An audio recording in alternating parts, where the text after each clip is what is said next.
and there's a push at the National Assembly to take Nigeria back to parliament. I'm not saying I believe in it, but there's a serious push for that.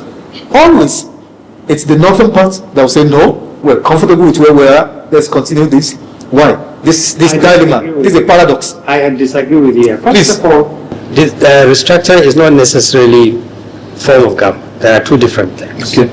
Restructuring basically says the current political and administrative structure in this country is more a negative than a positive. Yeah. We need to revisit it. In 1960, we started with 3 regions. By 64, we had the Midwest region, so we had 4 regions.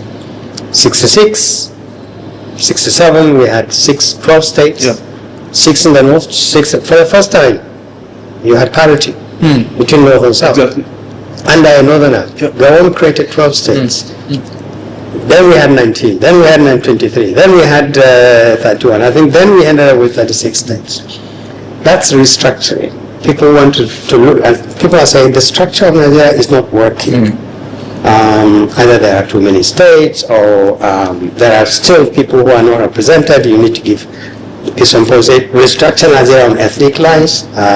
So there are two different things. Restructuring is not necessarily the same as this issue about resistance to change.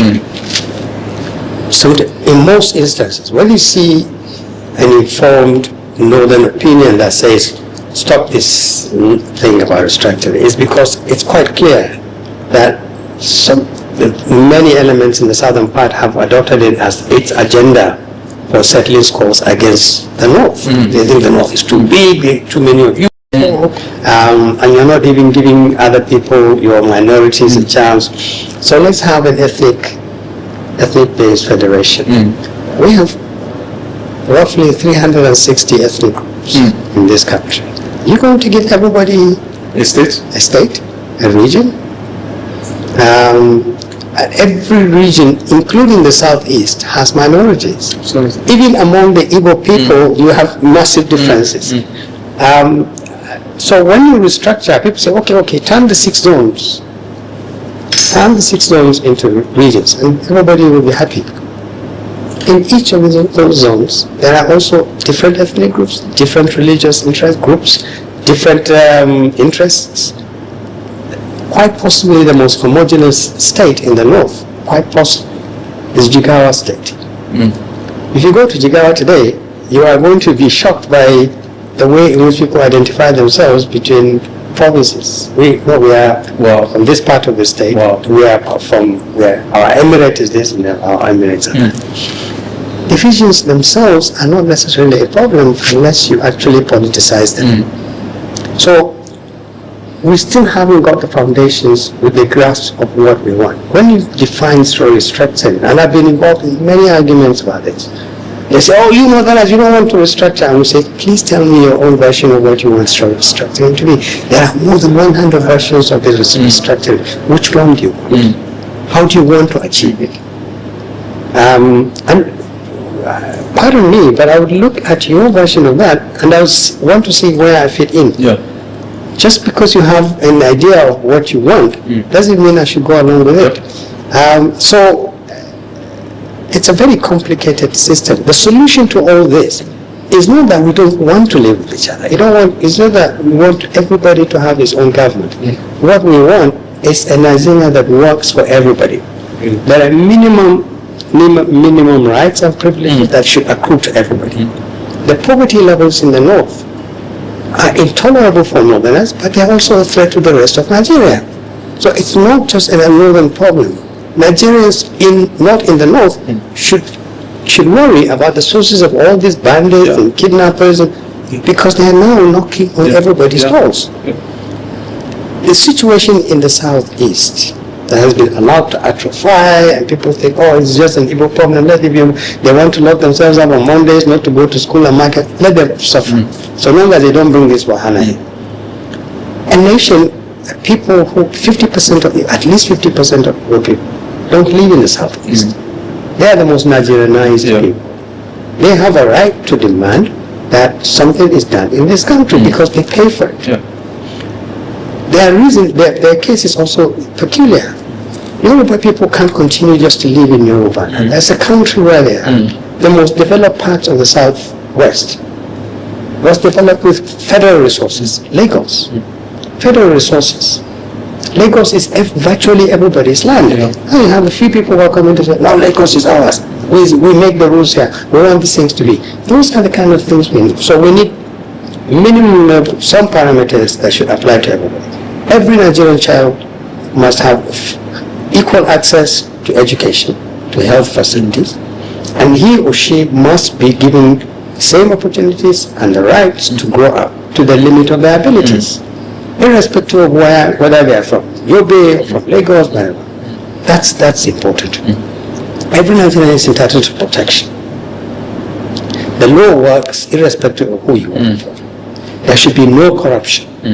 You cannot steal people's money, whether it is oil money or gold money from Zamfara. You cannot steal money. So until you have a Nigeria that is big, that caters for the interests of all Nigerians, you are going to continue to have this business of we versus you, how it's ours, it's not ours. It's ours and it's not ours. God didn't create this country with 250, 300 ethnic groups, many religions, for nothing. He put a huge amount of wealth right under our feet and we don't even understand it. We're fighting over crumbs.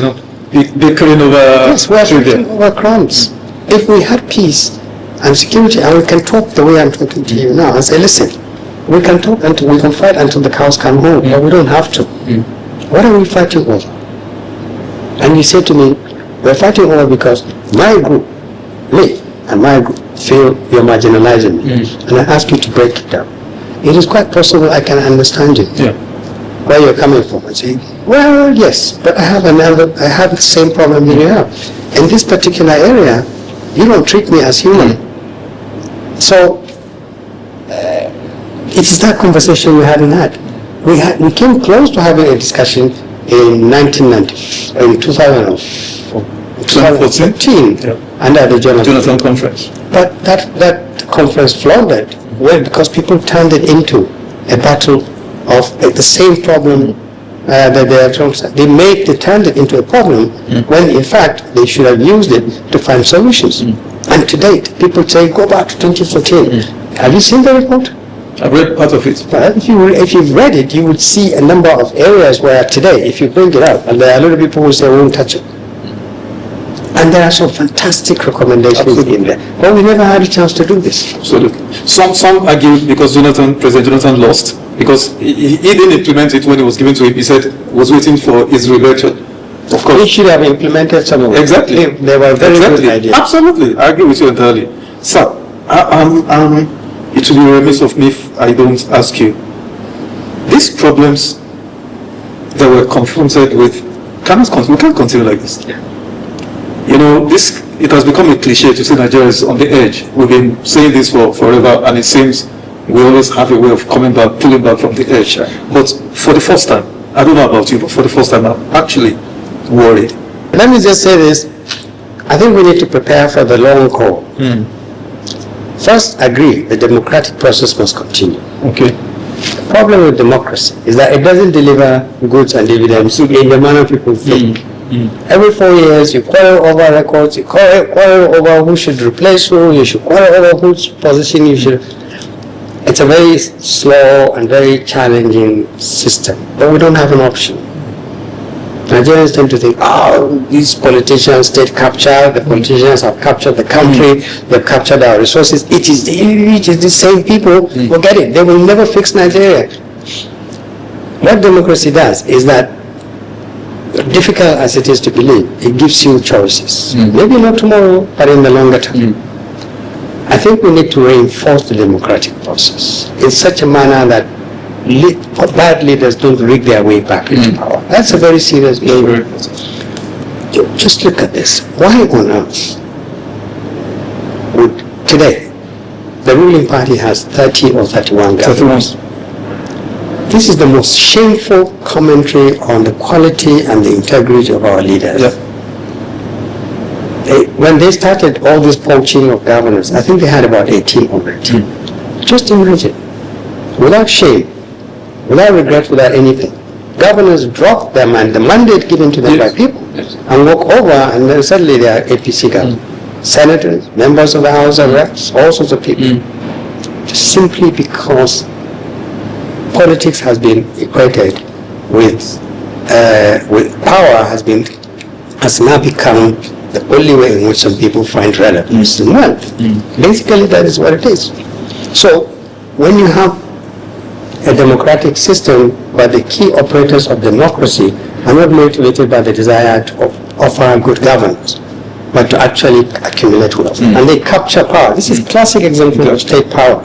Until you break that fault, and when we break it, it will still be through the democratic system. I believe, and I'm serious about this, it's very frustrating, it's very painful to see repeat of bad people claiming to be elected. But the bottom line is that this is the only way to go. Until we break the back of these kind of politicians and send ordinary people, I mean, Nigerians who don't have billions and billions, but have tons and tons of integrity and knowledge and skills and the patience to learn and the willingness to tolerate failures and also to engage the public and to show compassion to the weak and the poor. You can't fix this country. The danger with waiting is like we keep moving at great speed towards collapse, which is where we are. So you have a serious problem. The longer you go through elections and the elections just keeps bringing you successively worse and worse and worse leadership, the more you risk a situation where state failure is the consequence of state capture. So unfortunately, we are close to that. In the next 1 year, Nigeria will be asked to come and vote. Already, I'm telling you this, I'm coming from the north. I know many places where elected people can't visit their constituencies. People are very, very, very angry. They feel abandoned, they feel neglected, they feel cheated. People they voted to go to state capitals or to Abuja to represent them have abandoned them. And these legislators know, the governors know, people are angry. They can't go. So if these people are provided with an option to those who exercise power today, I assure you, they will vote for those other people. But look at what's going on. As we speak now, on my way here, I was phoning you to tell you that the roads are blocked because there are people who are protesting against the attempts not to amend the Electoral Act in a manner that will improve the quality of the elections. So when leaders insist that we will not give the people the opportunity to actually choose leaders in the proper way, if any leader should support a credible election, it should be Tinubu.